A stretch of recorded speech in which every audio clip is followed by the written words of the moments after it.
François Hollande sur France 2, le 12 novembre 2017. France 2. Il n'a pas encore retrouvé sa liberté de parole mais reste attentif à tout. François Hollande était l'invité dimanche soir de Vivement Dimanche prochain sur France 2, où il a raconté ses souvenirs de la soirée des attentats du 13 novembre et s'est confié sur sa vie post-Élysée.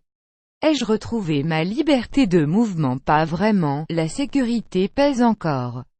La liberté de parole pas encore. La liberté de disposer de mon temps oui. Comme président il y a une presse de l'ordre, je ne sais, une contrainte d'agenda. Aujourd'hui j'aille moins la pression et plus la contrainte, mais je reste attentif à tout, a-t-il dit.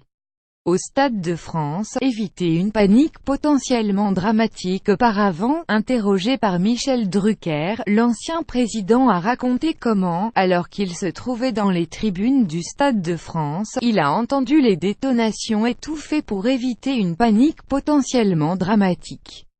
Plus grand que à lire aussi 2 ans après les attentats du 13 novembre, où en est l'enquête, au Stade de France, quand claque la première détonation, nous ne savons pas si c'est un attentat. Il en faut une deuxième pour avoir la certitude qu'il s'agit d'une attaque terroriste. À la mi-temps, je me renseigne sur ce qui se passe à l'extérieur du stade et, déjà, sur les terrasses et au Bataclan. Il m'est dit que nous sommes sur une opération d'envergure. Toute mon attention est de ne pas créer de panique au stade et je donne la consigne de ne pas bouger, que personne ne laisse croire que nous avons un risque pour tout le public. Nous avons cet instant-là, en prenant cette décision de rester, sauver sûrement des vies, se souvient-il. BFM TV. Drucker sur entretien avec Hollande. Il y avait une émotion.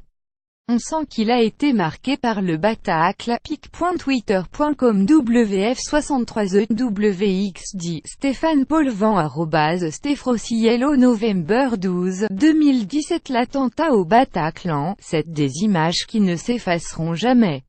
Il se rend ensuite au Bataclan où l'assaut a été donné. Je ne suis pas rentré, car je considérais que ce n'était pas ma place mais celle des soignants, mais j'ai été à la porte du Bataclan et j'ai vu sortir des femmes, des hommes, hagards, j'ai vu la détresse, la peur, le soulagement, c'est des images qui ne s'effaceront jamais, la responsabilité qui devait être la mienne, assurer la cohésion nationale, décider une intervention en Syrie et en Irak.